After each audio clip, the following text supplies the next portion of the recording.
Thank you for joining us at XM.com for today's market comment by Rafi Boyadjian.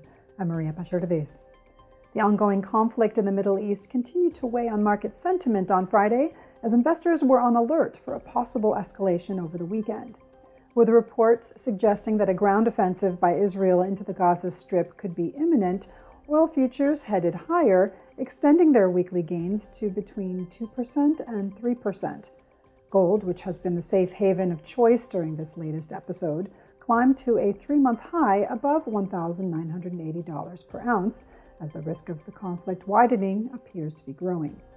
The heightened geopolitical risks are starting to become a major worry for equity markets. Investors already have to navigate through an uncertain outlook for interest rates, and a further complication from a fresh surge in oil prices is the last thing that markets need. The third quarter earnings season isn't turning out to be what many investors were hoping for either. This week's earnings have been a mixed bag, with Tesla's big miss sounding the alarm for the other big tech earnings due next week. The S&P 500 and Nasdaq closed at their lowest in 2 weeks on Thursday, as the jump in Netflix stock could only go so far in boosting the broader indices. But the biggest drag on Wall Street at the moment is the Fed's higher for longer stance, which pushed the 10-year Treasury yield just shy of 5% yesterday. In comments at the Economic Club of New York, Powell appeared to agree with his colleagues that higher yields could, at the margin, reduce the need for further tightening.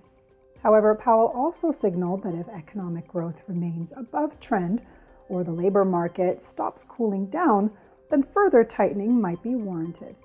Rate hike expectations dipped slightly, and rate cut bets increased somewhat after his remarks, pulling the 2-year yield lower. But long-term yields ended the day higher, although both the 10 and 30-year yields are softer today.